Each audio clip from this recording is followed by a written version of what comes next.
Hey everybody, my name is Deja and welcome back to my channel. Today we are starting a 24-hour readathon. I'm so excited to start today's 24-hour readathon. I've been doing them kind of semi-annually. I kind of want to bump up the number. I really want to do one every quarter, but this is my first one of the year, and I normally do one every single spring break. And my spring break kind of just started today. I have some assignments due tomorrow, but I finished them all, and then my spring break is technically next week, and I don't have any work or classes to do until March 22nd. So today is the 12th, I believe, for context. And it just so happens to align, if you guys don't know, I'm co-hosting Realmathon this month, which is hosted by Cassidy from Covers with Cassidy, and Realmathon is a team-based competitive readathon happening throughout the entirety of March, and I love how much you can mood read for this readathon and still get points for your team.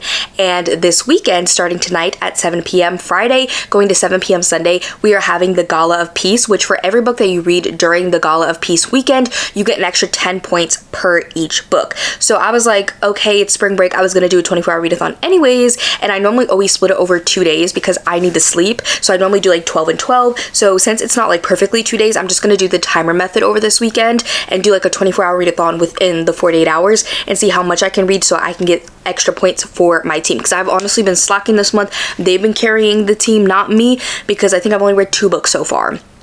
But I normally read between 5 and 8 books for every 24-hour readathon that I do, depending on length and distraction level. I have been good about taking my ADHD medication. I took it today. I'll definitely be taking it the next 2 days, so then that way I can hopefully lock in on these books. I did get some bad news today, so that's kind of thrown my mood, of course. They always give it to you on the worst day possible, but I'm hoping that I can still lock in on these books. So I thought I would go over my TBR first. The readathon literally does start in like a few minutes, so we need to get through this TBR so then we can get to reading. I pulled about 10 books because I feel like that gives me some wiggle room and some choice to make, and obviously I might choose other books for my TBR that are not these ones, but these are the ones that I feel like I'm really in the mood for that, so let me just pull it aside. So then that way, like, it's not too many options. But I did pull some shorties, is what I'm calling them. So I have 4 shorties, and the first one is Half His Age by Jeanette McCurdy. This one, I know it seems a little bit longer, but I think it is just around 300 pages, and the audiobook of this one is super short, which I have the audio through Libro FM since I'm part of their ALC program. So this one I honestly might start with first, because I always like to start with a short book to kind of like get the momentum and feel that. So I might honestly pick up this one. And then I also have The Secret Lives of Church Ladies. This one is on my TBR for the month. A lot of these are, so I'm glad that I'm actually in the mood for the books on my TBR. But this one is less than 200 pages, so it is definitely a good contender. And I think this is just talking about Black women and girls, and it's following 4 generations of them through 9 stories, so it's a collection. And then I also have We Are Always Tender with Our Dead by Eric LaRocca. I've read everything Eric LaRocca has put out, except I think he has 2 books that he indie published that he stopped publishing, so you can't really get access to them anymore. So those are the only ones I haven't read, but everything else, from his short story collections to his full-length novels, I've read, and I love everything except for like 1 book of his I didn't like. So we'll see, but this is one of his full-length books. He only has a couple. He started more with short stories and novellas and short story collections, but this one I think will be really good. I love Eric LaRocca. It's the only one I haven't read, and it's been a few months since it came out, so I need to get on it. And then I also have Everyone in This Room Will Someday Be Dead by Emily Austen. I really been dying to read this because I believe it's about a atheist who starts working at a church, I think. And so I think this one's going to be really good. It's more of a literary pick, but again, it's still under 300 pages, actually under 250. So I think this one will be another really kind of quick one that I can get through, and it will kind of break it up. And it says it's funny, so hopefully it is funny. I don't know. I also wanted to throw in some thrillers, of course, because they're always quick to get through. So I have The Quiet Tenant. This one is on my yearly TBR, and this one I just know is about a man who I think is a serial killer or just a bad man, and we are kind of learning about him through the perspectives of the women around him. So I think it's his daughter, his wife, and as well the woman that he's holding captive, aka The Quiet Tenant. And so this one kind of reminds me of Notes on an Execution, but I think it's going to be more thrillery, and that one was more like literary. And then I also have The Measure by Nikki Ehrlich, because this one is one that I've been dying to pick up. It's been out for a few years, but I just bought it recently, and this one I think is about a society where you end up getting this string that tells you how long you have left to live in your life. And I think it really impacts like your day-to-day. Like I think some people like won't even get hired for certain jobs because they don't want to hire people that have a short string and won't be able to work for a long time, that kind of thing. So I think this one will be really interesting as well. I also have been dying to read some more horror. I haven't read much this year. I think I've only read one, and that's typically my most read genre. So I picked out some. First, I have Jawbone by Monica Ojeda. This one has been at the top of my TBR for months. I know people describe it as like pink horror, and I believe we're following girls at a like boarding school and they start praying to a drag queen god, and it just sounds really interesting. I've heard amazing things about this one, and I do have my Paladins bookmark in here, which is, I don't think I said that, I'm team Paladins. I'm co-hosting it with Mel, and I have the bookmark in here because I brought this to, I worked my local election like last week I think it was, and so I brought this as one of my contenders to read, but I read a different book. And then I also have Another Fine Mess by Lindy Ryan. This one's on my monthly TBR. I think this one is 2, and The Secret Lives of Church Ladies are also on my TBR. But this one counts for a lot of my reading challenges this year, I know, and it's a library book, so I have to return it soon. And this is the second book in the Bless Your Heart series, and I really like the series. It's kind of more funny, comedic horror, so I think that'd be nice to kind of break it up as well. And then I also have Itch by Gemma Amore. I think it's Dear Laura by this author, and I liked that one. And this one I think is like a bug horror, which sounds interesting. So we'll see. And this one is also on my TBR for the month. And then lastly, I have Chain Gang All Stars, and this one is a sci-fi dystopian about the criminal justice system where people are basically, I think the prisoners are forced to fight like gladiators for other people's entertainment. I don't know, even money, maybe gambling's involved. I don't really know all the specifics, obviously, but I've heard such good things about this one. I've been dying to read it, so maybe now is the time. The readathon is literally about to start in 1 minute, so I think I'm gonna go with Half His Age as my first read because I know it's gonna be a quick one, and I don't really know what I'm in the mood for yet. I still feel kind of thrown off by the bad news that I got, but I think this one will be a nice first pick to read. Maybe a little bit heavy, so we'll see what I want to pick up after, but I think this will be the first pick. Okay, I'm a little late. It's 7:06 because I had to get myself situated, but I have my iPad here so we can put the timer. I'm gonna put it on my iPad, but I literally forgot to charge it, so it's completely dead, but it's charging now. Okay, so here is 23 hours, 59 minutes, and let's start. So I have my book. I took off the dust jacket, of course, because I can't read with the dust jacket on, and I'm about to pull up Cassidy Sprints because she's sprinting right now. I was gonna join, but I'm just not in the best mood after today, so I'm just going to be in the chat and hopefully get some pages done. Should I leave my house and get Taco Bell, or should I eat frozen waffles that are already here? Taco Bell. Taco Bell. I have to leave my house. The Taco Bell's so good. It really is. No, the frozen. That's a good point. Ew! Top of the morning to y'all. I thought I would talk to y'all more last night. We will debrief, but I have my Alani Nu. Cheers if you also have a drink. I kind of go back and forth on the flavors. I feel like the only energy drink flavor I don't get sick of is Witch's Brew, and that's seasonal. I feel like every other Alani flavor, there's some that I just don't like because I don't like those type of flavors. Like I know they have a new cherry one. I don't like cherry, so I just don't think I would like it. So currently, we're on Hawaiian shaved ice because I will drink one flavor for a long time, and then I'll get so sick of it that I won't want it. That happened to me with a couple flavors. So we are really down to this flavor. But we kind of have to debrief about yesterday because I didn't really read as much as I anticipated because I read about 50 pages of my book, and then I was like, I'm gonna go get food because I really haven't eaten that much or really at all today. So let me go get food. And as I said earlier in the last clip, I had some bad news. So my day was already bad. My day was already in a foul mood. And then it was just like every little thing for the rest of the day that could go wrong was going wrong. Just going to get food for my boyfriend and I took me like over an hour. And I was like, what the heck is going on? So that delayed me. And then as soon as I got home to take a bite of food, because I was talking to my mom in the car about how my day was bad, whatever. And she literally drove over here. My dad drove over here late at night. Because by this point, it was already 9 p.m. So my parents drove over here to surprise me and bring me Girl Scout cookies. And I wasn't going to be like, oh, I'm reading this weekend. Parents who drove all the way over here because you care about me, go home. Like, I'm not going to be like that. So my parents stayed for a couple hours. And then by the time that I was, like, getting ready for bed, because it was already late, and by the time that I got into bed, I did make progress on my book. I am on page 140. I'm about to start chapter 42 or 141. I'm technically on. And I have my Paladins bookmark that I'm obsessed with. And you guys would think, oh, you read almost 150 pages, you're halfway through the book, that must have taken forever. Guys, no, this literally has taken me like an hour. Like, it's literally taken me like an hour. There's the window.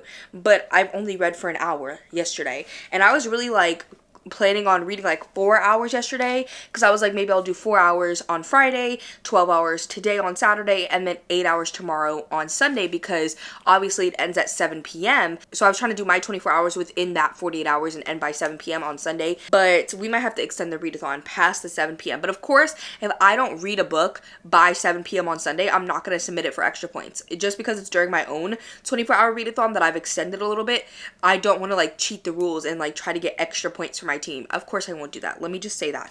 But I'm letting myself slide with it because I was not having a good day, okay? It was a very bad day. I was in a very foul mood, and that's also why I was maybe going to go on reading sprints of Cassidy was hosting. I didn't go on that. I didn't really talk to y'all because I was just in a foul mood, and I didn't want to bring my negative energy to the party, you know? So we're feeling better today. We're in better spirits. I'm planning on reading my book, obviously, and I'm really liking this one. So I think the second half of this will only take me about another hour to complete. So I'll get a book done pretty soon on, early today at least. I will say it is almost 11 because, but again, by the time that my parents left and then I cleaned up and then I got ready for bed and then I got in bed to read this book, it was so late and I needed to get the rest of my reading in. So that was still like almost an hour of reading that I was trying to do. And then I literally stayed up till like 3 a.m. trying to read this book. And I'm the type of girl where I need my 8 hours of sleep. Like if there's an event or work or something, I will force myself, or my body forces myself to wake up if I have somewhere that I am urgently needed. But if there's nowhere for me to urgently be, like a readathon, I mean, to me, like, this is an event for me, but I guess my body doesn't see it as an event because I simply will not wake up. Like, I really won't stir, I won't wake up. Like, I will move and do things in my sleep, and so people think I'm awake, but like, I'm literally not there. I don't remember it. I will talk in my sleep, like have full conversations back to you in my sleep and have no recollection. So I'm a very sleepy girl, and so I'm honestly kind of tired because I woke up more around 10. It's almost 11 now, but my boyfriend, he had to go somewhere, and so I was helping him get ready and, you know, taking care of my dog and things like that. So now it's almost 11. And I really need to read at least 12 hours today.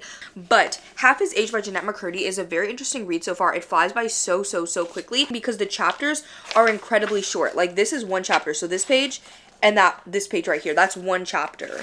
And then like this chapter is like literally one, and then two, and then this literally just the top of this page. All the chapters are really short, so it flies by really quick. And this is told in a very distinct way. I'm not really good at describing writing style. I'm really bad at describing writing style, but that is the most distinctive thing about this book to me. We are following this girl. I believe her name is, I can't remember. It starts with an H. It starts with an H, but I'm forgetting it right now. Let me get the dust jacket. It actually doesn't start with the H. It starts with a W, right? Waldo. Yes, Waldo. So we are following Waldo, and she's a 17-year-old teenage girl. And this book is very much character-driven. It's not plot-heavy. It's not even dialogue-heavy. The writing really stays away from dialogue. Like, of course, we have it, but it's very brief. The majority of this book is very internalized, and we are getting a lot of internalized thoughts and thinking from our character, and her writing is very stream of consciousness, but it's not even telling us how Waldo feels, which is very interesting to me. The way that the writing is it's stream of conscious, and it's just describing things that like Waldo is kind of thinking or, you know, experiencing. It's more sensory than anything else. So I know I just said like it's not really telling us what she's thinking, but kind of telling us what she's thinking, and that's because it's not being like, oh, I'm spiraling right now, but then we'll see her chain of thought as she's like going on her phone. And let me just read y'all a little excerpt because I actually dog-eared my pages so I could save this and read it to y'all like this. Okay, this is one chapter. I'm not going to read the whole thing, but y'all can kind of get the idea. Like, I kick off my shoes, take a leak, wash my hands, vacuum, throw some Totino's pizza rolls in the microwave, and check the kitchen island. And then there's a note from her mom. She said, the pizza rolls explode, but I eat their skins anyway. Then wipe the cheese innards from the walls of the microwave and head to my room with my brownie and my sticky note. I stuff the notes in the jewelry box and the brownie in my mouth, and then change into some sweats and an oversized Nirvana t-shirt, even though I don't know a single one of their songs. On my bed, I morph into the internet-fueled fiend that takes me over from 10 p.m. to 2 a.m. blue light seeping into my pores, and that questionable heat that radiates from my laptop beaming onto my face and lap, searing my ovaries. I watch the vlogs of filthy rich teenagers with embarrassing hairdos gifting strangers with Ferraris, courtesy of their YouTube royalties, then switch to a string of 9/11 videos where people jump out of the burning towers to their death. I watch a mid-30s woman organizing her shock drawer. I watch old Olympic gymnastics routines and Jubilee lineup videos where people test their gaydar or guess who has plastic surgery. I watch sea otters snuggle and a mother being interrogated about the murder of her child. She confesses to drowning the toddler in the backyard kiddie pool. Then I begin to shop. I pull up tab after tab ravenously, violently. Shein, Forever 21, Princess Polly, Amazon, Target, Etsy, H&M, Zara, Yes Style, Boohoo. I load up cart after cart, tank tops and trousers, camis and cardigans, boots and bracelets, cheap denim, but I'm sure it will reek of formaldehyde. I alternate from tab to tab frantically, then check my Bank of America app. $197 left, and I'm not going to get paid again until Friday. I'm low on gas and need to pick up tampons from Walgreens, plus groceries that mom will forget to buy. Forever 21's having a 70% off sale site-wide, so Forever 21 it is. I burn $100 with a single click and feel the rush of guilt, instantly knowing which items were mistakes. Where am I going to wear a kimono, and how am I going to pull off culottes, and why is this the exact kind of wherewithal completely inaccessible to me until after clicking the place order button? Maybe it takes commitment to know you shouldn't have committed it in the first place. I aggressively refresh my email while I wait for the order confirmation to come through, though my eyes grow heavy and I fall asleep, my laptop pressing into me like a heating pad. So that's not like a spoiler. I actually did end up reading the whole chapter, but that just kind of shows you a snippet of the writing, because I'm not good at describing it, but it's a very stream of consciousness, and I will say it's very like teenager. I think like this is even how my brain sometimes thinks. Like her character is a little bit relatable to me, and at first I was finding the writing really cringy and almost try hard, and I think it is a little bit of that, a little bit try hard, but I think the cringe factor mostly comes in because to me I think that Waldo is cringy, and so I feel like the writing is actually being quite effective in kind of displaying that, because she is very much like internet brain rot. She uses these things like that we all use as coping mechanisms. Like we see even like all this stuff online, and we're like going from a woman organizing her sock drawer to watching 9/11 videos or these really violent videos, and it shows that, and it shows like the obsession with shopping, and she even gets like obsessive over like her makeup. And so it's also kind of selectively descriptive, because we're not getting like just description about everything. The things that we are getting described are so hyper specific on the things that Waldo cares about, and we are so enraptured in her descriptions that you're not even thinking about like everything else that she could be talking about. But it's like instead she's talking about how perfectly she's doing her makeup and the exact position that she's in, that she's doing it, and that her tube of mascara she's using today is a different one that she got from this sale, because her old one is a clumpy one that's past its expiration date. Like it's so hyper specific on those details. And then of course she has a teacher, and I feel like Waldo, from what we know, she is going through a really rough time. Her mom is not a very present figure in her life. She's kind of absentee. She has a single mom, and everybody apparently thinks that her life is sad, including herself. Like it's very much like a known thing that people think that her life is sad, and so she even thinks that her life is sad. And we also kind of get snippets of her writing that she's doing for this professor or teacher. It's a teacher, she's in high school, but it's for this teacher because I think he's an English teacher, so she does writing, and she only taken really an interest in writing because of him. But I think her writing kind of shows a little bit more and more of her thought process, because we do get those snippets. But then even just from everything else, we can kind of gather that her mom's just not really home a lot,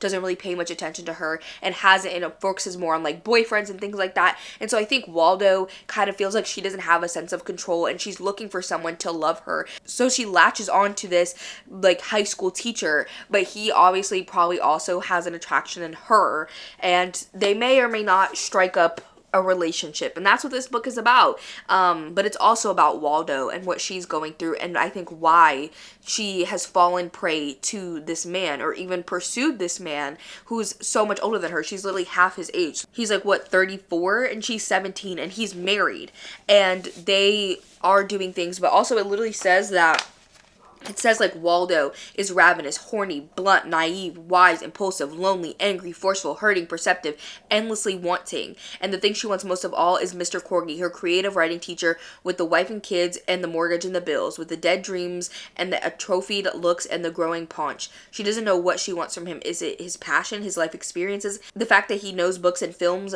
and things that she doesn't?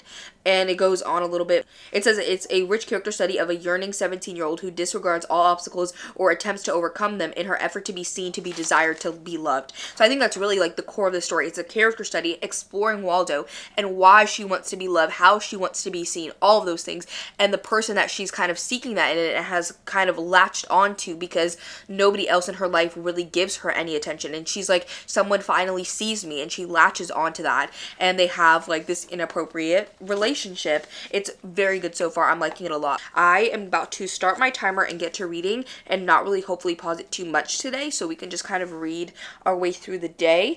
I don't know what I'm in the mood for after Half His Age, but I might pick something with an audiobook because I've been immersive reading this one, so I do have the audio, but I kind of want to maybe play a little bit on my Switch or my diamond painting. This is my sleepiest time of day. I know that's kind of crazy to some people, but I tend to get sleepy like in late morning, early afternoon. Really early afternoon is where I tend to fall. I don't know what it is. It's just like around that time my body's like, must nap, must nap. It doesn't matter if I wake up at 10 a.m.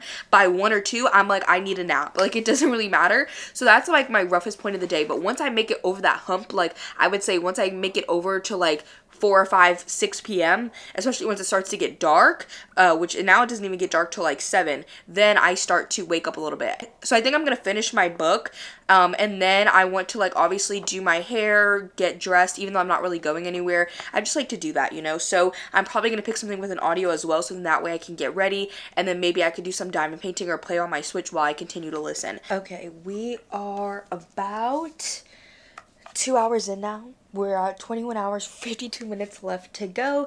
And I finished my first book, which is Half His Age, of course. And this one, I don't know, I think I'm going to give it 4 stars because I think that Jennette McCurdy was very bold in this book, and a lot of this was very stylized. I think that she really captured teenage angst and the relatability of Waldo so much, and I love the relationship with her mother. Well, it was a complicated relationship, but I loved how that was explored, and a lot of these things in this book are really gross and disgusting, and it's graphic and everything like that, but I feel like the ending was very sudden. It wasn't necessarily rushed. There just wasn't much plot. So like it just kind of ended, and it felt like really just sudden, and especially because this book is so short, which I think it was a little bit underdeveloped in certain areas, which I think was kind of the point, was to make it so short so it seems more poignant. And so like everything in this book, like I get what Jennette McCurdy was trying to do, and I think some of it succeeded, and I think some of it succeeded partially, and so I don't think that this book was fully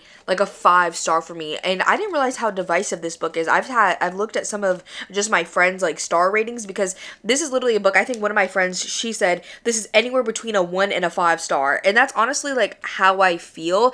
This book reminds me of the experience of when I watched the movie Bones and All. I watched the movie with my friend, and I'm not gonna lie, we were not sober when we watched that movie, but we watched it when I was in college, and that movie still is unrated on Letterboxd to this day. Like, that movie was just so jaw-dropping for me that I just didn't know how to rate it. And this book necessarily wasn't that. Like, these types of stories need to be told. This is not something that's surprising to me, but it was a little bit shocking in some ways, and I feel like I understand what it was trying to say, but I don't know how that made me feel. You know, like, I don't know how this book made me feel. I related to the main character, but besides that, like, I was disgusted at some points, but I don't know, like, even when like horror books disgust me, like, I get a feeling of like, oh my gosh, I'm loving this. And I didn't have that, and I didn't have like a, oh my gosh, I'm hating this either. I don't really know what I feel, but I did like it, I think. I think I liked it. And as I said, I don't think every part of it succeeded fully, but I think everybody can gather what she's trying to do.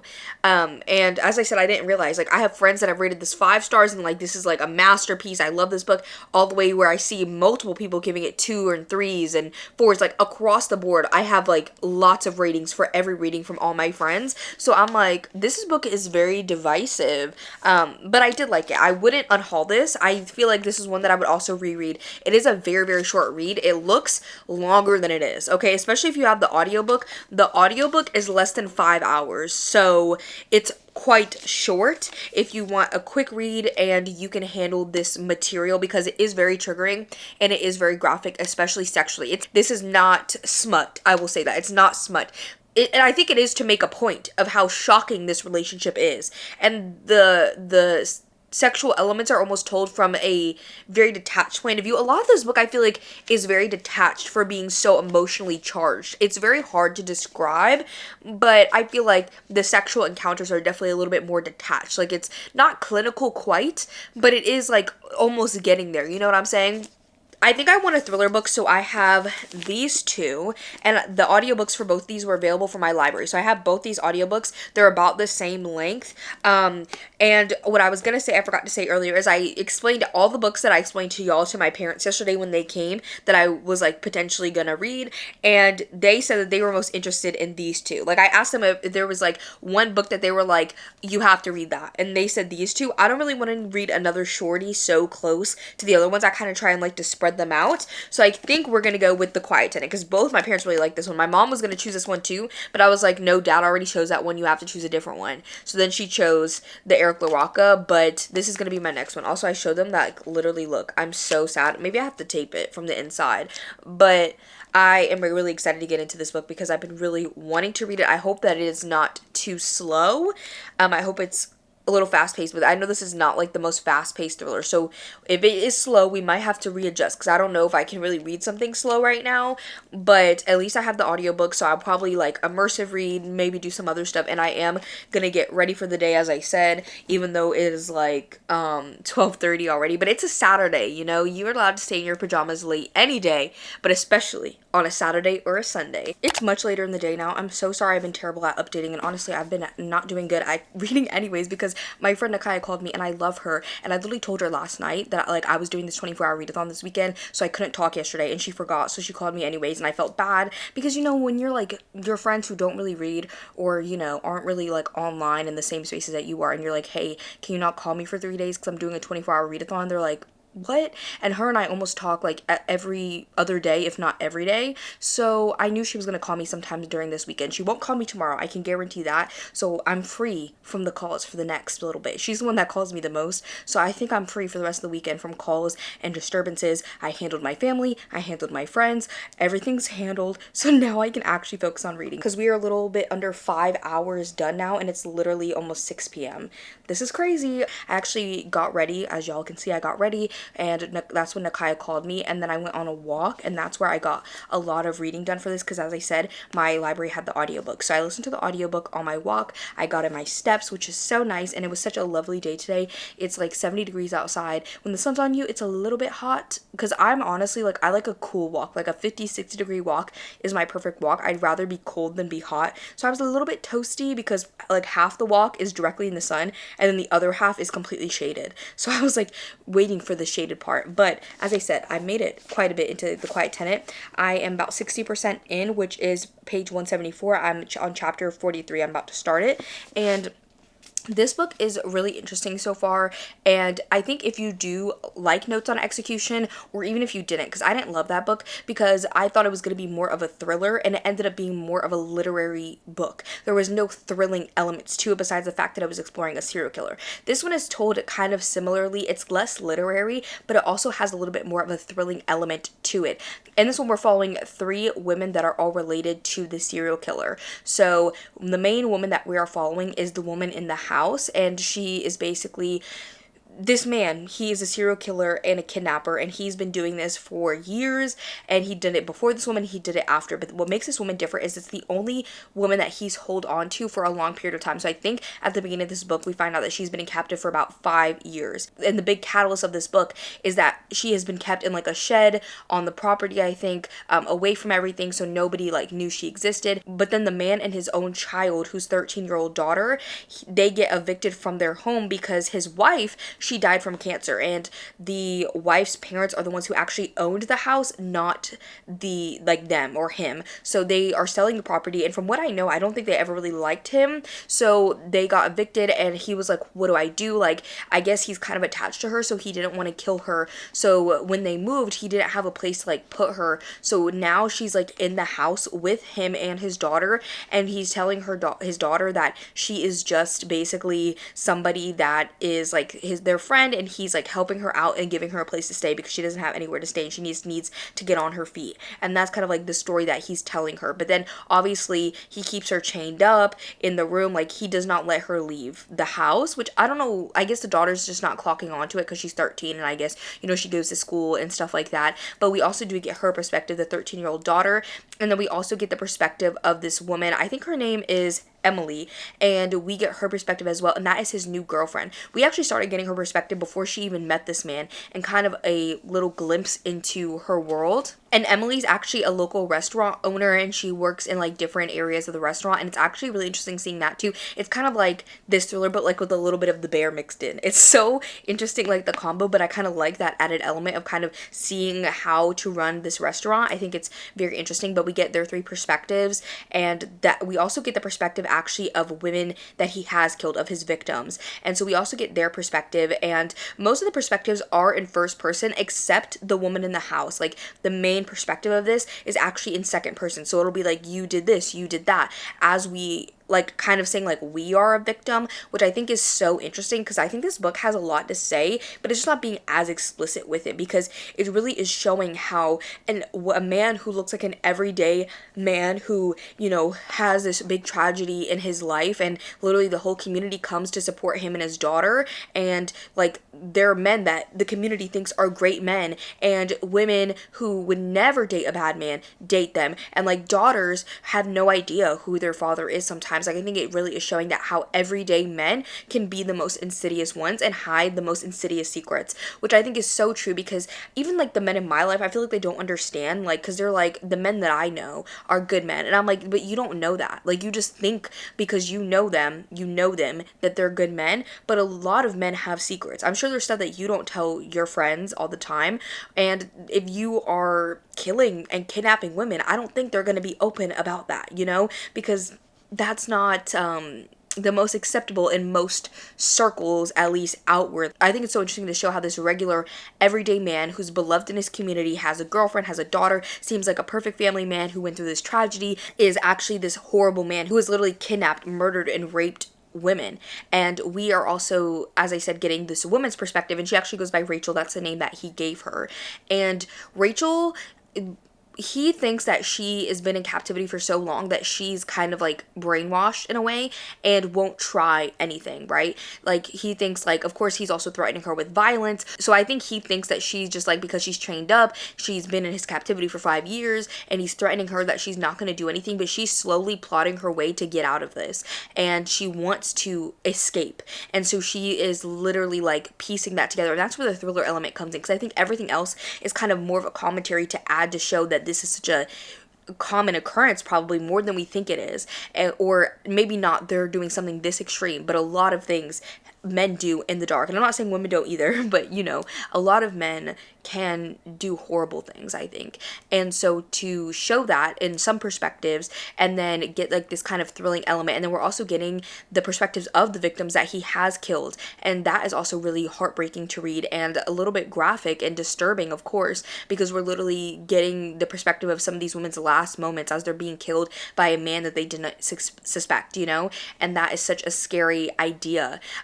And so far I'm really enjoying this book. I'm hoping to finish it off soon, but I'm actually think I'm gonna hop on reading sprints, because I know that Lexi, she is hosting reading sprints, I think in a couple minutes. I think she's hosting them, yeah, she's hosting them in about 10 minutes. I'm hoping to finish this one off, and then I think I need to read something that doesn't have to do with bad men, because the last book was that, and then this book is that, so I need something that's not gonna be that next, but I am enjoying this one.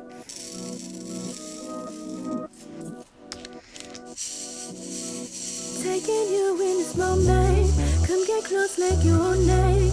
Read your aura, you want more of all this love, you'll be your name. Release all of your burdens, it's been me you'll be searching. Take a load off and your clothes off, just relax, you deserve it.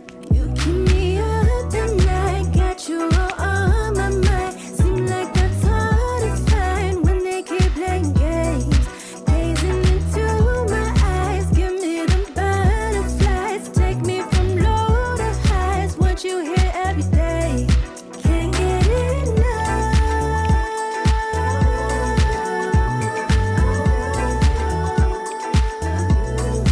You get me stuck.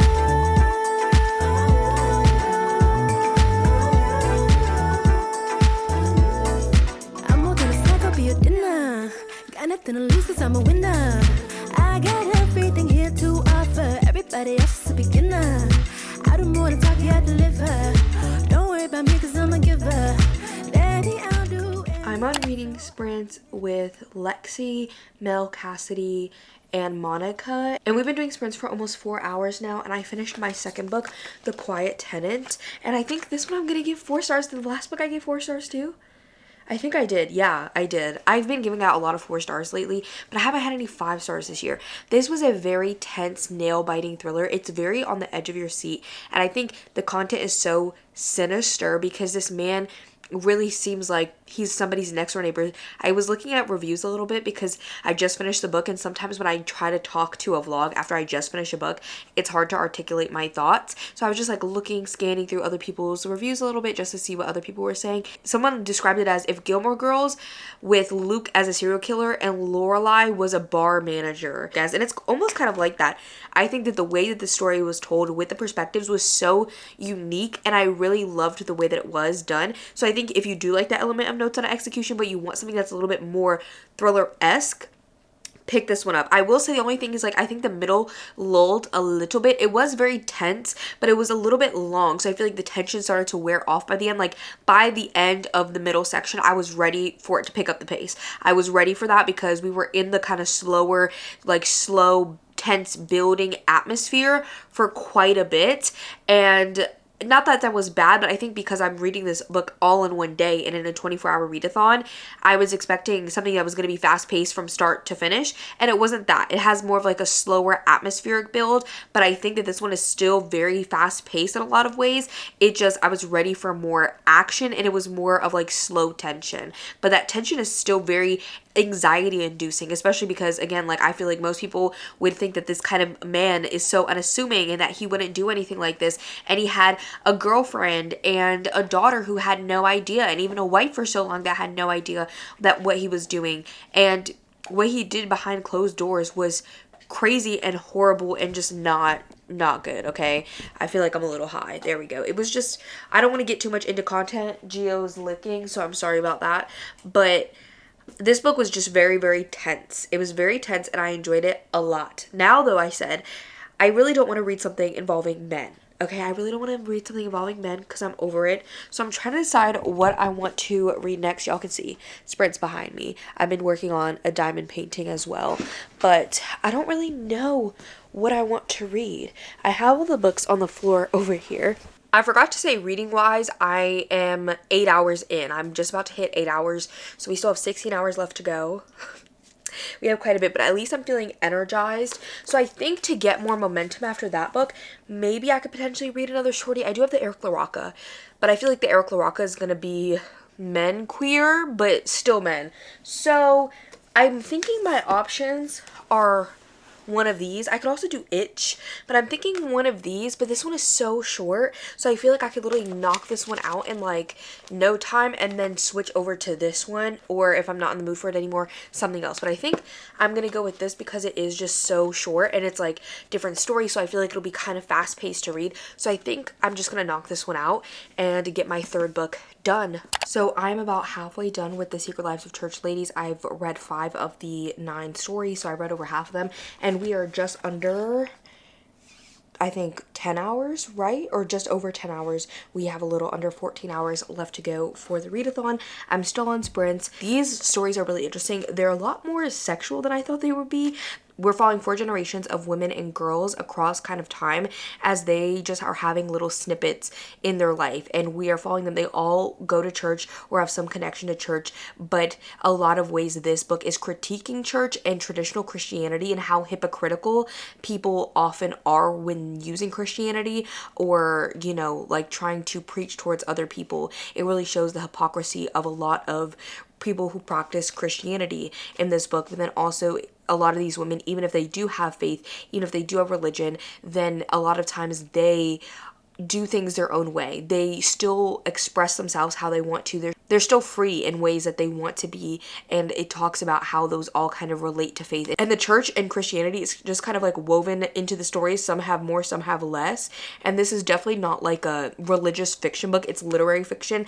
It's just the Black community is so entrenched in the church. It's such a common thing. Almost all of us have been to church at one point or another. We have family members that are very religious. I don't think people know that Black women are actually the most religious people in America. So the church is just deeply entrenched in the community, especially because it has been a pillar to help guide us through horrific tragedies that we've been through over and over and over again, and the constant beratement that we get from society on a daily basis. And I think that it is such a strength in the community, but how they all have their own secrets, their own lives going on outside the church, so their own people who express themselves, and they're a full person. And I really, really like that it's exploring them and them breaking societal expectations and Christianity and the church's expectations of them. At every turn, these women and girls are breaking it, and I really, really love to see it. So I'm hopefully going to finish off this collection tonight and then move on to my 4th book of the readathon. I'm not gonna lie, this feels low-key revolutionary to me. I have always struggled with, ever since getting this new camera. I think I got it maybe about a year ago.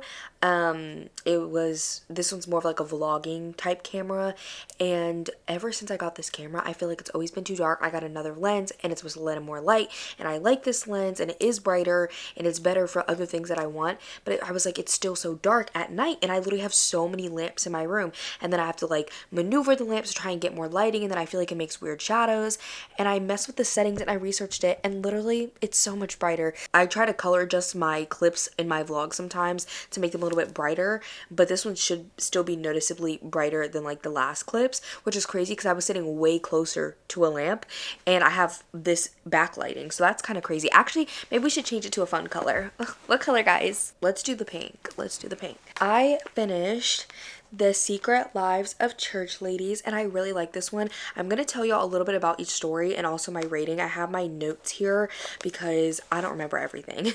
It's getting late, so I have kind of a bad memory. Okay, so the first story, Eula, is 4.5 for me, and this one is about 2 women who have been best friends for most of their lives. They literally both like teach together and everything like that, and they have this very deep friendship, and they are spending New Year's Eve together, and they have this really deep friendship, but it's complicated by actually them having a sexual relationship. But one of them, Eula, the title of the chapter, she kind of struggles to reconcile this with her faith, and they both have a Christian faith background, but the other woman, she has come to terms with everything, and she has rectified that for herself, and she, you know, is able to have both simultaneously. But Eula is still trying to chase after a godly man, and honestly kind of looks down on the other woman when she's also doing the same things as her. This one was really interesting to start the collection with because it's so much about sexuality just straight off the jump. I didn't know what to expect fully going into this collection, so that really kind of like set my expectations, because it's so much about like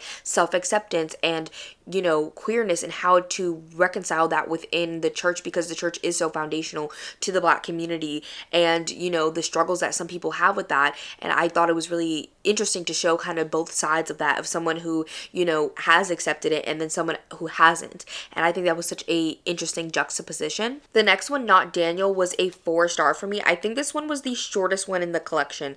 It literally was like 5 pages, and I think that's why I gave it a 4, because I really like the concept, but I wish it was just a little bit more fleshed out. But this is following 2 people, and they go to visit their mothers in hospice every day. These 2 people don't know each other, but their mothers are right next to each other in hospice, and every night they basically, you know, have a little rendezvous in the parking lot as they are grieving their mothers actively dying, even though they're both like either married or in relationships.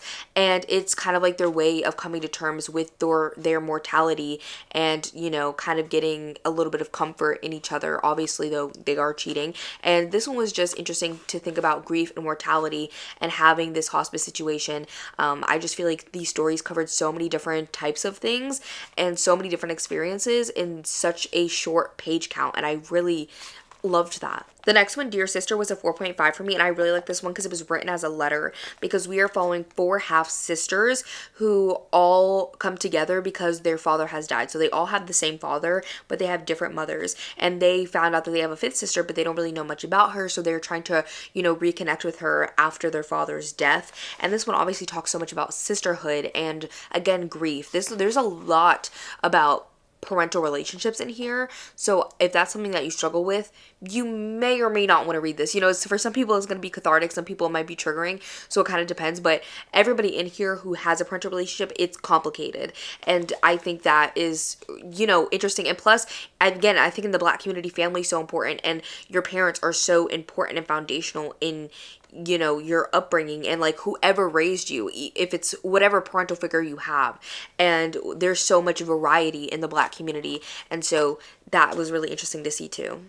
The next one, Peach Cobbler, was a 5 for me. I really like this one.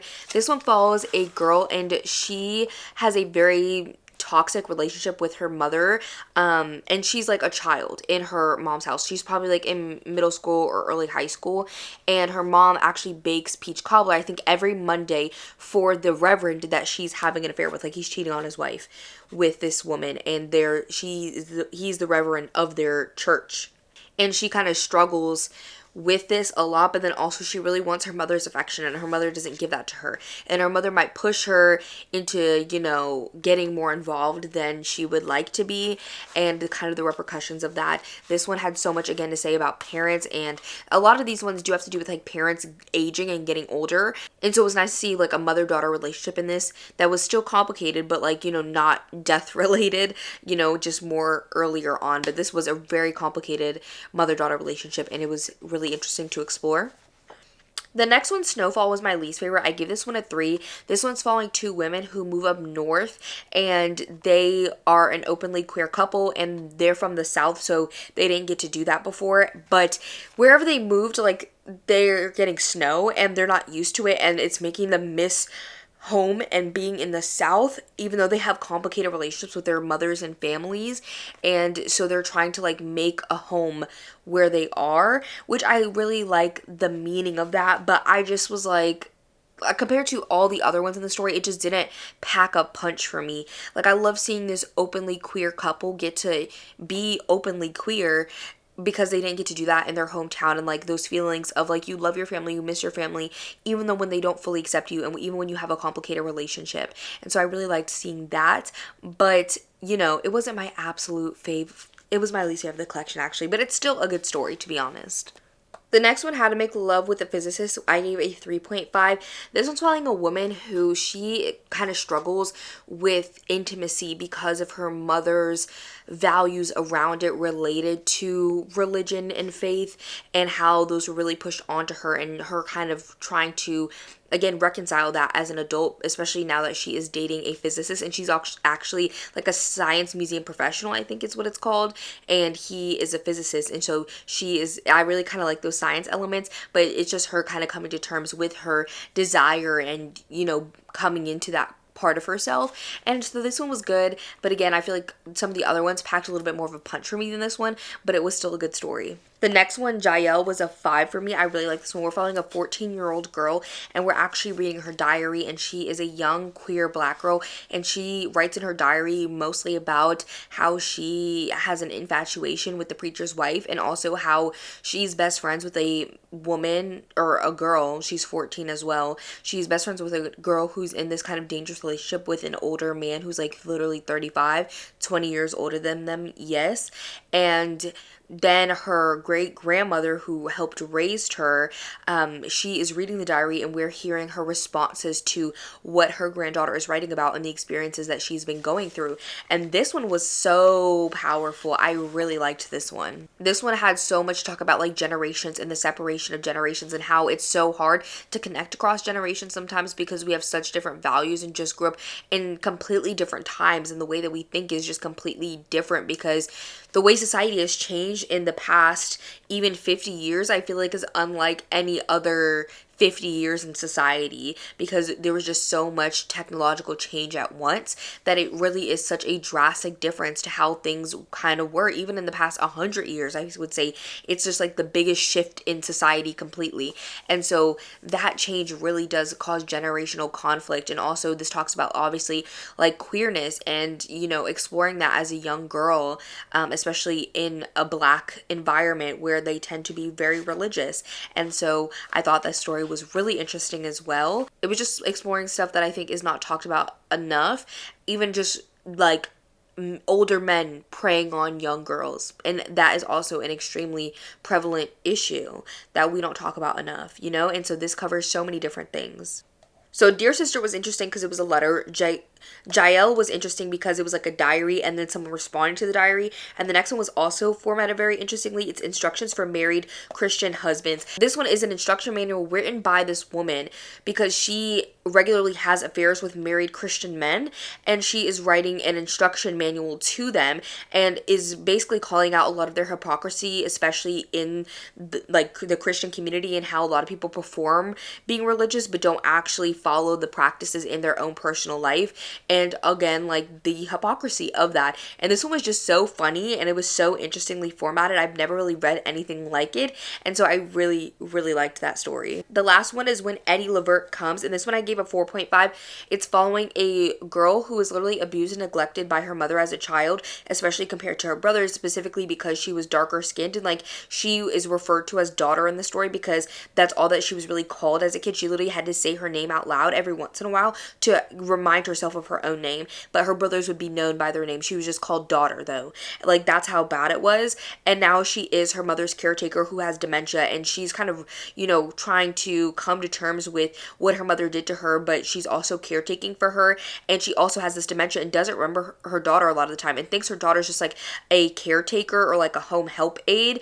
And but when her brothers come around who never help her and just got to get away with everything as a kid, literally she's like so happy to see them and remembers them, and she's like, I'm literally the one taking care of you and you treated me like shit and you don't even remember who I am. But they come around and you let them pass their whole lives and they don't even care about taking care of you, and you actually are happy to see them. And that was so heartbreaking to read. And this story was just really good as well, like again focusing on like those aging parent kind of themes. So I thought that was interesting. So I'm just going to add up my ratings for all the stories and see what it averages out to, and then I'll round to the nearest half star because I do not do quarter stars. It's too much for my reading spreadsheet tracking. I can, but I don't want to track that many. It's too much. It was a 4.3. So for me, that's close to a 4.5. If it's like a 4.25 or above, it's rounding to a 4.5. It's a 4.24 or lower, then it would round to a 4. So it's rounding up to a 4.5. So this is my highest read of the readathon so far. I literally was bending the book back, so now it's like this. I'm gonna have to flatten that. Oh, let me take out my bookmark. I've been using the Paladins bookmark the whole time. I'm off sprints, by the way. I forgot to say that.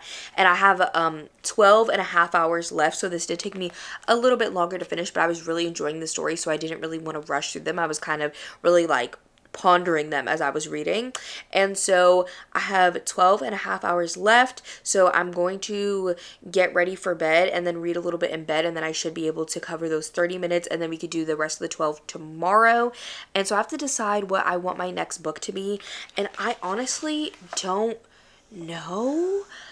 Maybe I should go Jawbone. I really want to read Jawbone, but I feel like I'm so tired, so I feel like I kind of don't want to read that while I'm tired. I don't know if that makes sense. I honestly think this is what I'm in the mood for the most. Another Fine Mess, because this is just like a fun little rompy horror book, and this is such a fun series, so I think this is what I'm gonna go with next. I kind of want something fun. It's just gonna be a fun little like brain candy type of book. So I think I'm gonna go with this one. So as I said, I'm gonna get in bed. So I will talk to y'all tomorrow morning and update y'all on where the time is sitting, because maybe I'll read more than 30 minutes tonight. I don't know, but we will see about this one, and at least I will get one of my library books read. We have about 10 hours left on the timer.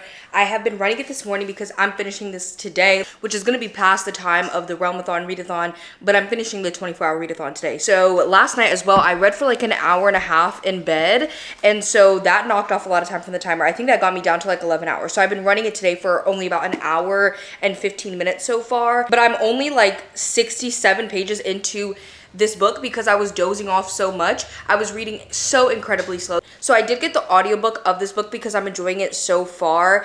And as I said, today is my reset day, but then also because I'm on spring break, it is time to do spring cleaning. We didn't really do like a whole deep clean of the house when we moved in because they said that they got cleaners twice, but there's still things that I feel like need to be cleaned on top of like the regular cleaning. So I'm dividing it into kind of like days, so then that way I don't have to do it, you know, all today. It's more like divided across my spring break week. But I think I'm gonna just like clean for the next like 3 hours, see how much of it I can get done off my list, because my boyfriend, he gets off work around like 5:30. It's 2:19 right now, and I do kind of want to enjoy some of the sunlight before it gets too dark around like 7:30. So I want like 2 hours of daylight to not be cleaning, because I've already been cleaning. Like I already have done dishes, I already placed the Walmart order, I took out the trash, I have stuff in the washing machine already. So I'm just gonna clean for the next 3 hours with this audiobook. I think I should be able to finish this on audio in less than 3 hours, so we'll see, because I would like to finish this book and maybe one more before the end of realmathon to get extra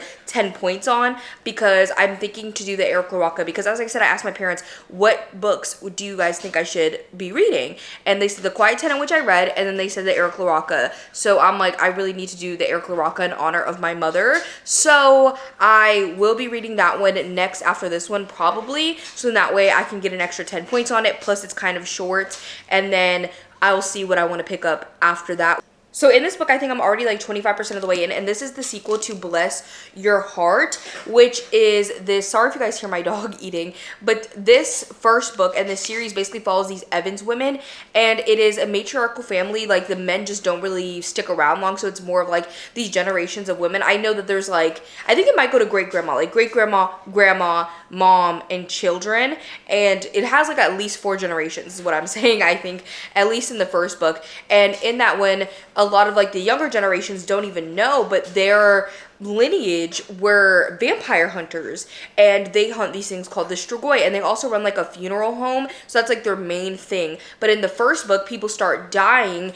and they believe it's because of the Strigoi, because obviously they run the funeral home, so they get all the bodies from the city, and they now have to kind of get back to their roots and even teach the younger ones who had no idea about vampire Strigoi, any of that, to hunt these creatures. So in this book, we're only following 2 of the Evans women because of the fallout of what happened at the end of the first book, but there's only 2 of them left, and so they are in their small town in southeast Texas, and they just dealt with this Strigoi and stuff like that. But now there's these animal attacks that are happening, specifically like around a full moon and things like that. So I think this one is going to be more for werewolves, and I think that's going to be interesting, and it's been really fun and just kind of light so far. Like these books, there are horror, but they're also kind of like light and fun. I would kind of compare it maybe like in the same realm as Grady Hendrix. Like I feel like Grady Hendrix does have books that are more serious and ones that are more fun, but these ones are just kind of like fun, lighthearted, humorous horror books, and so I really like them. I'm hoping to finish this one up, as I said, while I clean,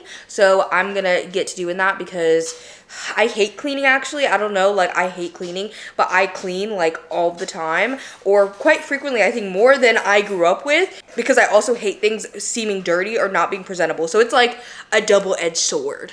We're mic'd up right now because my boyfriend has his friend over, and they're kind of loud, so hopefully y'all cannot hear them. But it is quite a bit later, literally like 4.5 hours later. It literally just hit 7 o'clock. I don't have my iPad near me. I accidentally left it downstairs, but deep cleaning takes longer than I thought it would. So I have literally been cleaning this whole time, and while I was doing that, I'm sorry, when I get focused on a task, I think it's because of my ADHD. Like once I'm locked in, you know? So I did finish Another Fine Mess, and I think it's another curse of the 4 stars. Not saying that 4 stars is bad. Like I think the worst is like when you have a lot of 3 stars. I've been having so many 4 stars this month, especially during this Gala of Peace. So I did finish this one up, but I think I'm gonna give it 4 stars. And this book, I forgot to say 2 critical things that also make me really love the series, is that this is set in the 90s, so it really has like 90s vibes, 90s technology, but it's also so integrated into the world that sometimes you forget that it's the 90s and not present day, because that's kind of what happened to me in the beginning, and that's why I forgot to tell y'all. And I just love how it integrates the 90s into the book, and it is the part of the setting, but it's not so 90s that it's like nostalgia bomb, which I do love a nostalgia bomb from the 90s and the 80s, even though I wasn't alive in either of those decades. I really do enjoy that, but sometimes it's also nice to have a setting where it just feels like natural and organic, and not like they're trying to really push it down your throat, which again I do still love. And I also really like this series because these are horror mysteries. Like they're horror books, but they have mysteries throughout the entire book. It's almost like a cozy mystery if it was horror and like paranormal, which I just find so fun and interesting, because if you guys don't know, like I love a cozy mystery, but I love a cozy mystery that does something different and has a kind of unique element to it. So this kind of feels like that, but also I really love mysteries in in other genres.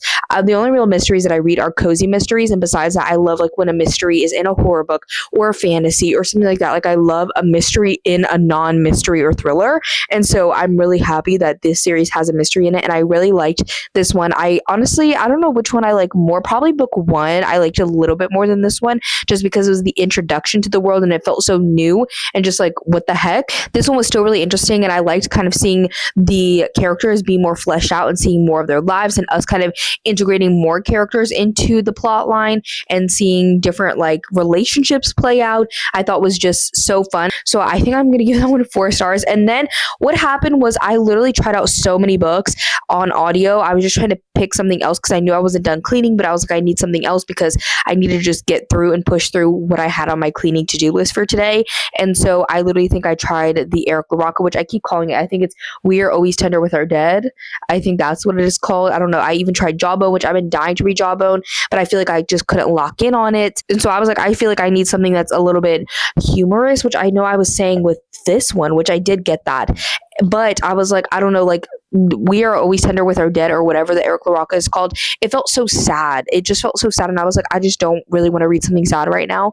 And then Jawbone, as I said, I just felt like I couldn't like lock in on the book. So I was just like, oh my gosh. And I think I tried out samples of a couple others, but those two I like fully checked out. And I was like, I don't really want to read this right now, at least not while I'm cleaning. So I picked up Everyone in This Room Will Someday Be Dead by Emily Austen. And this book doesn't have like traditional chapters. It normally just has like chapter breaks, but it is divided into parts. So I'm on part 3, which I think I'm on page 133. I'm literally over halfway done already. I just have to read this little back portion, and I am liking this one too. We are following this woman who is an atheist lesbian, and she's really down on her luck.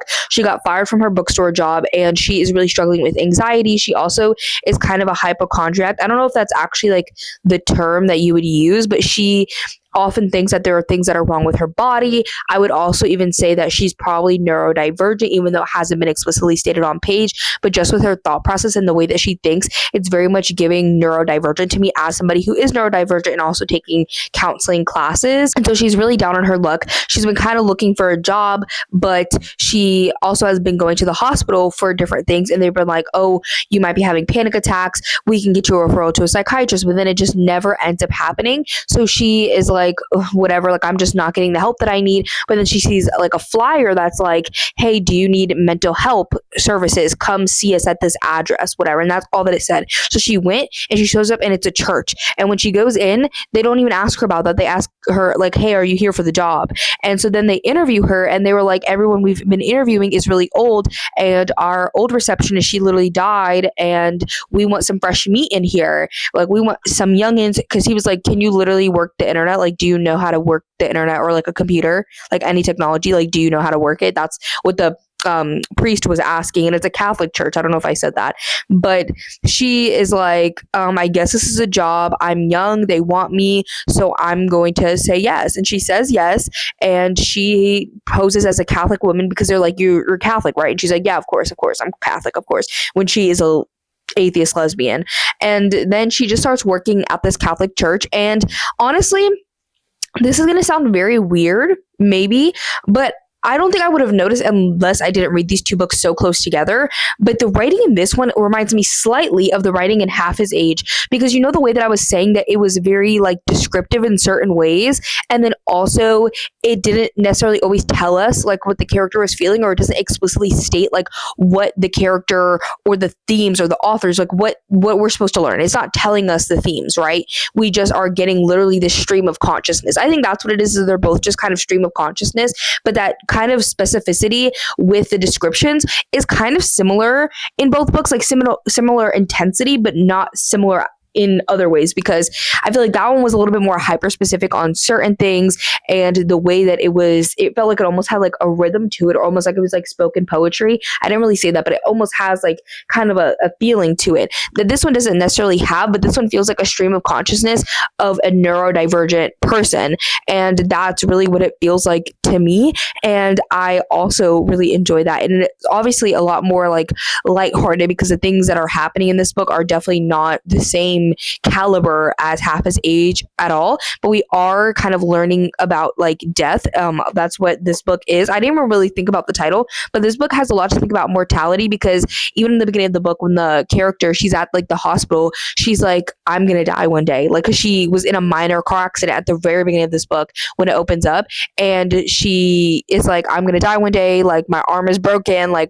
And then also, again, she's kind of feeling that because the receptionist that she's replacing literally just died. And she starts going through like the church email, and she finds out that the receptionist was actually emailing a friend, and her friend has been trying to like check in on her. And then she may or may not start emailing back as the receptionist, because she feels bad that the other lady will probably be sad to know that her friend is dead. And we're just kind of following her and like the people in the church, and just like other people, even like we saw her go to one of her friends' parties, and we just kind of see her in different situations. It's very much like slice of life. There's really no plot to this one at all. Similar again to Half His Age. I feel like that one seems like it has a little bit more of a plot, because what was happening in that book was so crazy and dramatic, and we're following this like experience and how it kind of starts. It ends kind of abruptly, but it feels like there's something there. This one, it does also kind of have that, because I guess she starts working at this church, but it feels a lot more plotless than that one even did, because we're literally just following this woman as she's going about her life working at a church.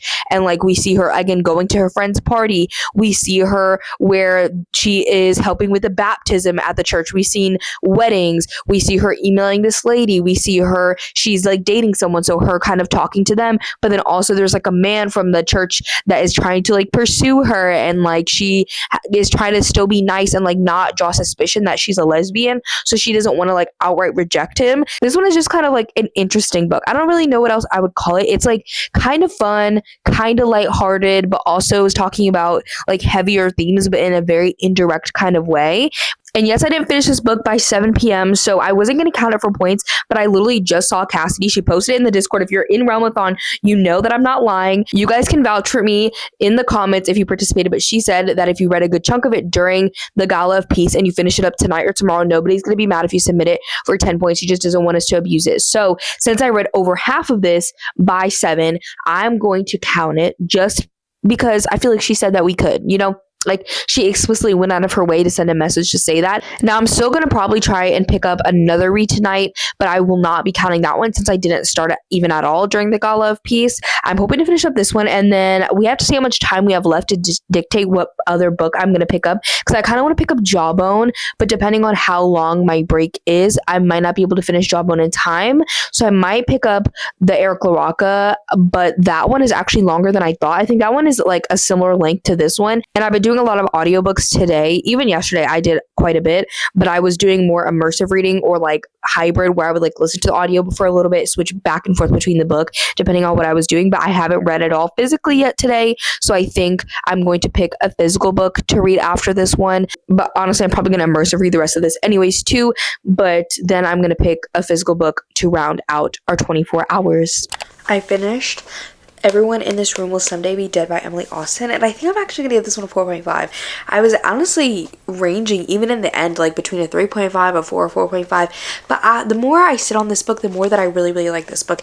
And I know I said this was a lighter, funnier book, and it's not covering things as heavy as the other books, and that's true partially. I think just the way that it goes about it is very differently, because this is a very existential book. It's very much existential, because it's talking about death constantly, because our main character, Gilda, she's obsessed with death, and that is the root of her anxiety and her depression that is talked about so much in this book. Like, there are literally times where they're talking about like her just trying to do dishes is impossible for her, and she has them towering up, and she literally is like drinking water directly from the tap because she doesn't want to take out a cup, because if she does, the whole thing's gonna collapse. And like, that just shows her depression. But it's not her even being like, oh my gosh, I'm so depressed, I'm so sad. It's like describing things like that, so you pick it up in a more subtle way.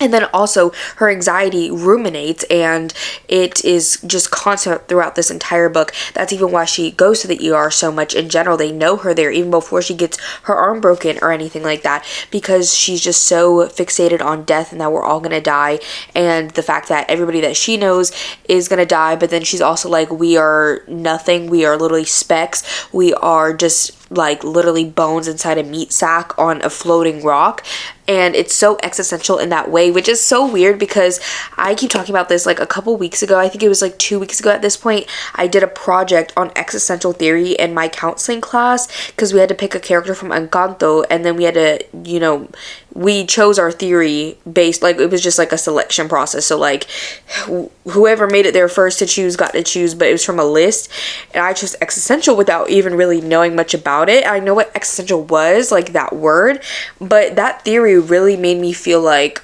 oh, like it's very much focused on death as well.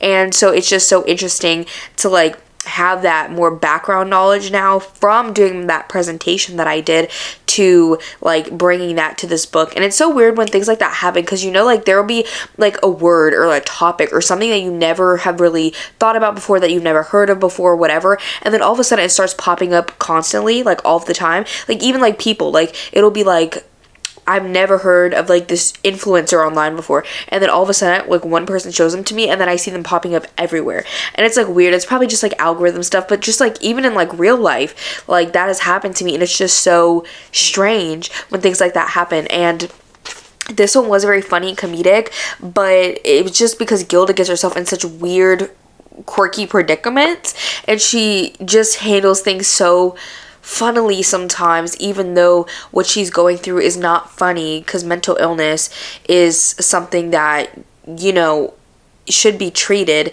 in a way that works best for the client, whatever that looks like for them, even if it doesn't involve therapy directly. There are things that need to be worked on somehow, some way. We need to grow, because the way that it feels inside of Gilda's head is claustrophobic so much, because there's just constant thoughts and rumination.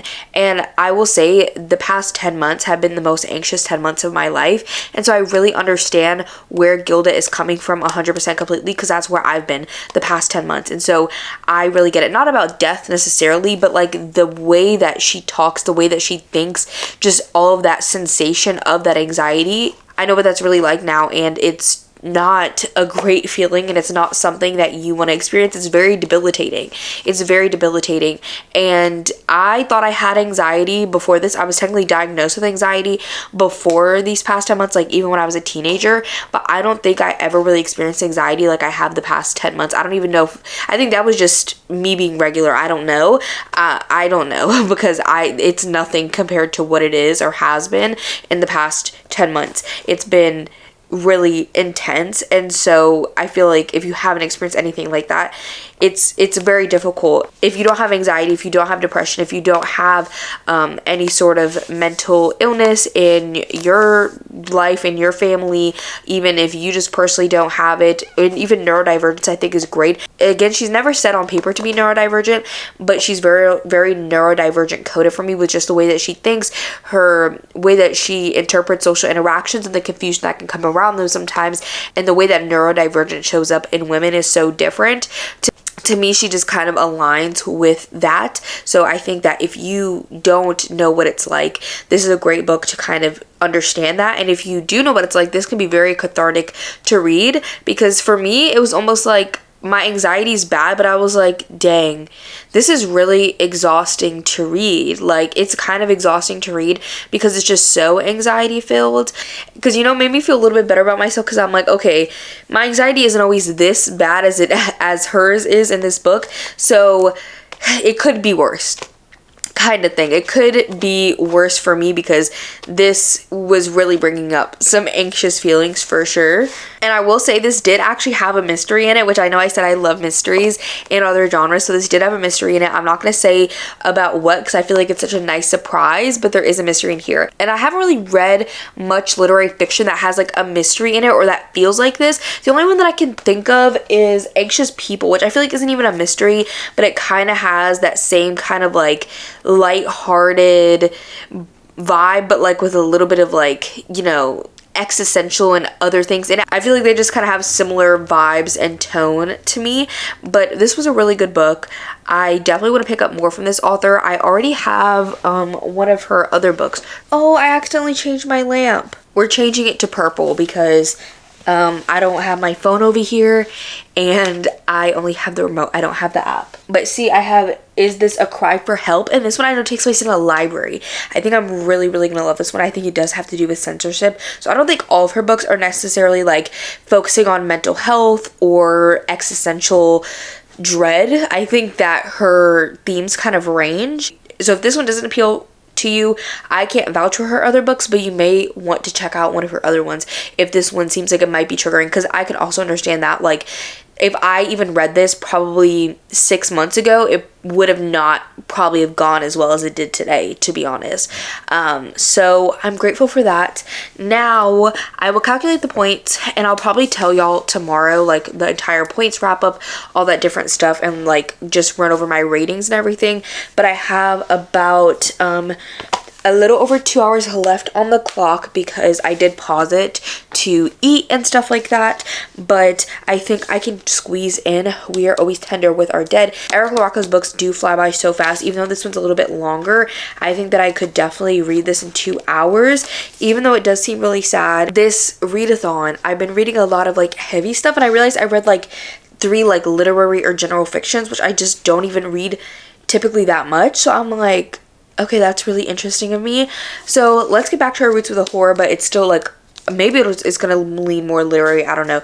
Eric LaRocca does have a lot of good themes and explores themes very well, but his books are a lot more gruesome than I would say most literary books would ever get. So we'll see. I did start this a little bit earlier, so I'm just gonna pick up where I left off and hopefully wrap this up tonight. I want to come back when it's counting down, but I probably won't say much because I'll be tired.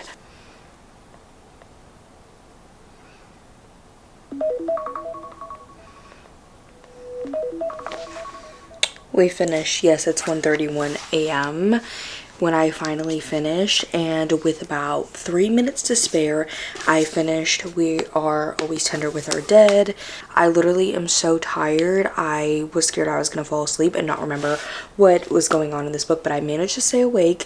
So I will tell y'all my thoughts and everything about this book tomorrow.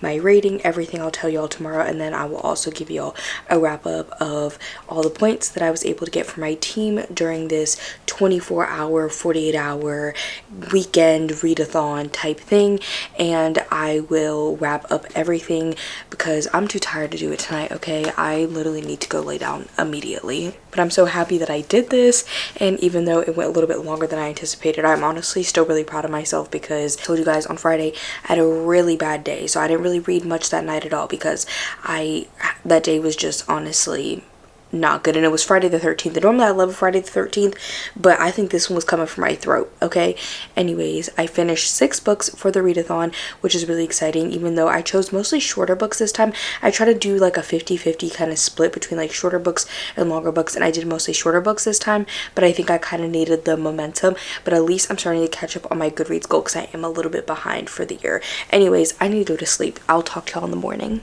Y'all aren't crazy. I cut my hair this morning. I've been wanting to cut it for a while because I had damage on my hair, not even from dyeing it or I'm sure that aided and abetted in the damaging, but the initial damage came from Protective Styles, specifically people being like, oh, takedown is included, and me not knowing anything, and then they take down my style and then literally damage my hair because it gets matted together. And so I recommend, if you also get Protective Styles, unless you really trust the person and you know them, do not let them take that down. You better take it down yourself. I mean, takedown is not normally included, so I don't know what was going on there, but you might be dealing with the consequences 3 years later, like me. So I think I finally got the majority of the damage off, so I'm feeling so much happier. I'm just nervous when it's curly. It's gonna be kind of short, but it's okay. So we're finally here to wrap up this vlog, and I need to wrap up my thoughts on We Are Always Tender with Our Dead by Eric LaRocca, which is the first book in the Burnt Sparrow series, and this one I think I'm gonna give 3.5 stars. I've read all of Eric LaRocca's work so far, and I think for me, Eric LaRocca really works when he writes like shorter stories, like novellas or short story collections, because every single short story and novella that I read from him, I've given 4.5 or 5 stars, maybe 4, but like I can only think of like 4.5 5 stars. And then he has like 3 full-length books that are put out so far. And full-length books I use a little bit generously because his full-length books are still like fairly short. Like some of them are like 200 pages, and I think this one touches like 300. I think it's like 303. So his books are still pretty short, but he's come out with these 3 so far. He does have another one in the Burnt Sparrow series coming out later this year, and then they also have another one I think called Wretch coming out literally just next week, which I'm definitely more interested in that one than I am in Burnt Sparrow. But this is my least favorite Eric LaRocca work I've ever read. I think I gave this one like 3 stars. In reality, this one's more like a 2.5, I would say. It wasn't a bad book, I just didn't really connect with it. I really liked At Dark I Become Loathsome. I think I gave this one 4.5 or 5 stars, and this one's getting a 3.5. So you see his full-length books are a little bit more of a mixed bag, because as I said, all of his shorter stories and collections I've given like 4.5, 5 stars. And this one, for me, I don't know what it was exactly. I just felt like I wasn't really in the story. There's so much about the story that I just don't understand. And also, when I read an Eric LaRocca work, I know that it's going to be very grotesque. It's going to be very like shocking. He really, you know, he has this very lyrical prose in his horror work, which I do love. I love his prose, and he does have very gratuitous, graphic, horrific scenes, and I love that combination that he does. But something about it in this book just didn't really work perfectly for me. I feel like a lot of the scenes that were in here that were grotesque were kind of just for like the point of being grotesque, and I don't really say that lightly, because as I said, I feel like a lot of people say that about his other work, that his work is just kind of like torture porn and it's like extreme horror, and it doesn't really have a point for being so horrific and so graphic. But I completely disagree. I think his other books, the reason that those worked for me so much, I feel like the gratuitousness of everything allowed the themes to come through, and it really made the books have an oomph. At the end of most of Eric LaRocca's work, I feel like a feeling of like, dang, like that really hit me, like I am left reeling, and I did not have that with this book.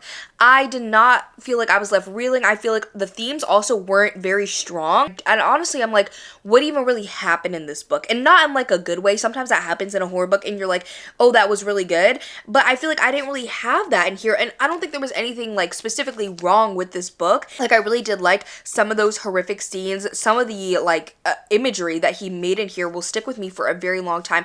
And what themes I thought we did get, I did really, really like. And I haven't even described this book yet. Basically, we are following this town, I believe it's in like Connecticut or New Hampshire, of Burnt Sparrow, and they are altered because there is on Christmas Day a act committed by these faceless people that is very senseless, and we are following this boy named Rupert. Specifically, he's 17 years old, and him and his dad are actually charged to look after the bodies that come from this senseless act of violence. And we also get some mixed media in here, which I also really liked. I love when Eric LaRocca does mixed media. I think he does it so well. So we get some like actual like mixed media elements, and then we also get some diary entries that kind of give us some insight to other characters. And then I feel like a lot of this like the more like files, or what is this called, like a newspaper clipping, I feel like these are more describing the town, which I think is also very interesting, because obviously he's going to be continuing in this town. I don't know if we're going to be following Rupert's story, but I just feel like this story felt incomplete for me. At no point was I really like, oh, I'm really loving this book. I was always waiting for us to get to that moment that sends Eric LaRocca's work over the edge for me, that makes it something that I love. And I never hit that with this book. But as I said, a lot of what we did get, I did really like. And I feel like this one had a very similar issue with me, just a little bit, where I felt like it was incomplete. I didn't really have a feeling of, oh, I really love this or anything like that. But then he rectified that with At Dark I Become Loathsome. And I really started gaining faith in his longer work. And I felt like because his shorter works, you don't really need a plot. You can just have this kind of like little event, and that can drive the whole story and the themes and everything. And I feel like obviously since he's trying to get into longer work, there needs to be a little bit more of a plot. And I feel like Eric LaRocca isn't the best like plotter necessarily. And I feel like in this one, he did phenomenally. But then I feel like in this one, it was just a little bit lackluster. Like, I just don't think the plot really went anywhere for it being this long. Like, I think he could have just chosen a moment out of this and made it into a 75, 100 page novella, and it would have hit harder. You know what I'm saying? Like, I just feel like I didn't ever have that moment where it hit me. But as I keep saying, like, I liked what we had. Like, compared to this one, like, this one really, really disappointed me. I was not happy after I read this book at all. It made me so sad. But this one, I don't have that feeling either. I just, like, literally, I'm, like, in the middle where, like, I'm not disappointed. I'm not, like, loving it. I'm just, like, that was a book that I read. There are parts of it that I really liked, but it didn't really give me that Eric LaRocca oomph that I look for from him. And so I'm hoping that with his new book, Wretch, which sounds really good to me, I hope that one I will really like. So it just wasn't perfect for me, but I think that it still has good bones. So I'm excited to continue on. This is the only book I didn't start and finish within the 48 hours of the Gala of Peace. So I did not count 10 extra points for this one, but for the other ones I did. So I'm just going to go over and tell y'all how many points I got for each one. So the first book that we started off with was Half His Age by Jeanette McCurdy. This was the first one that I picked up. And as I said, for this readathon, you can either choose to add XP to the paladins or sabotage other teams' XP. And you can still get additional bonus points towards your team if you're sabotaging, which is what I ended up doing with this one. I did sabotage.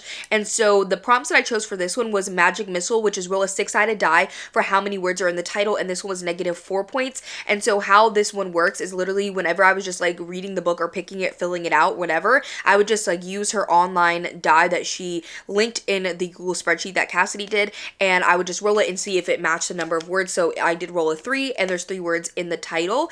And then I also did Elemental Attack, which is an author that writes in multiple genres, also -4 points. Obviously, she wrote a memoir, and then now she's writing an actual like more literary general fiction book. Then I also got Poison Dart, which is a character that has a hidden identity. Obviously, they have a hidden identity. This one was -3 points because they're literally having this whole affair with each other, I would say so. They're hiding this whole entire identity from their families and significant other. And then I did Betray an Alliance, which is read a recent haul instead of your TBR, -2 points. I picked this one up on my most recent trip to the bookstore, to Barnes. I haven't really been to the bookstore in months, so this was the most recent trip that I went to a few weeks ago, so I feel like it's definitely more of a recent haul. And then I did get one last prompt for this one, and that is Close Quarters, no the anywhere in the title. Obviously, this doesn't have the in the title because it's just Half His Age, so that was -4 points. We have 2 additional prompts that we have for our team to complete, which is a character overcomes / fights injustice, and an author you read from before. So this one counted from an author I read from before. It didn't count for the overall extra general prompt for the readathon, which is competition or trial. So each of these extra prompts, if you fulfill one, you get an extra 10 points. And I think it goes to whichever one you choose. So I think that was an extra -10 points to the team I'm, fighting against. And then I also read this for the Gala of Peace, which gives you an extra 10 points. And this one was 288 pages. And I actually looked. So books that are under 200 pages get 0 extra points, and then books between 200 and 400 pages get 20. So all of the books I read during this, I got 20 extra points for, except for one was under 200 pages. So I didn't get any extra points for that one. But that means that I added 30 XP to my team. We have the 20 points for the page length, we have the 10 pages for the Gala of Peace, and then all the other points for the other prompts all added up to -27 points. And I'm not going to tell y'all which team I attacked, but I did attack a team, of course. And this one I gave 4 stars.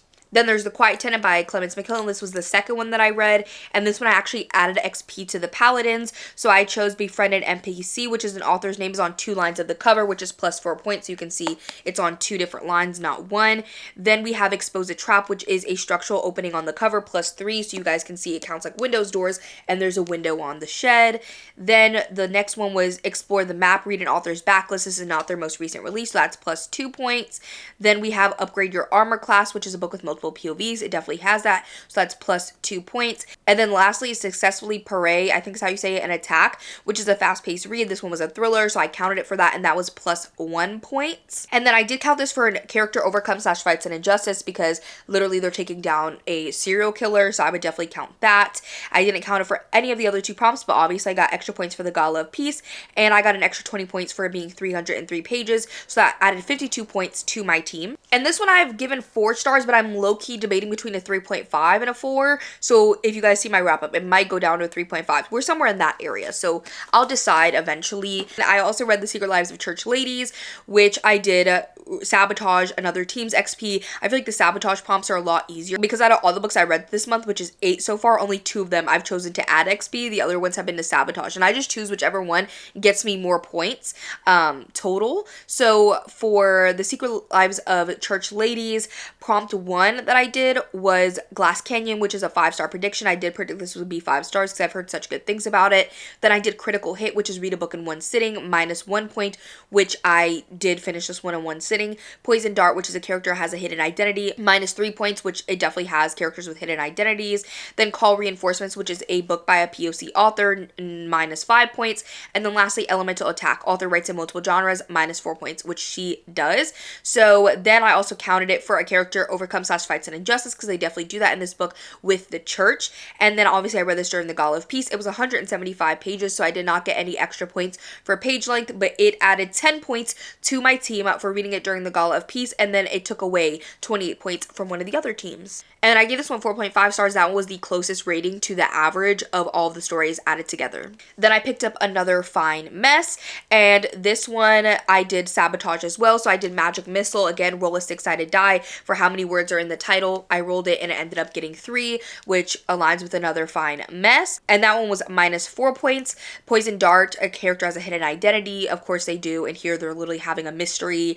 So that one's -3. Then Close Quarters, no the anywhere in the title, which is -4 points. There's no the. Then 1v1, which is an icon between the title and author on the spine, which is -5 points. And you guys can see the author's titles here. I know there's a glare, but you can see the author's title starts here with the L, and then there's a title. So there's a little teacup in between on the spine. And then the last prompt was Critical Hit, read a book in one sitting, which I did with this one. So that one was -3 points. And I have read from this author before, so that counts for one of the extra prompts. And I also read it during the Gala of Peace, and it was 304 pages. So that added 30 points total to my team and took away 29 from another team. And this one was a 4-star for me. Then we have Everyone in This Room Will Someday Be Dead by Emily Austen. This one I also did Sabotage. So I did Random Encounter, which is a book outside of your comfort zone, -2.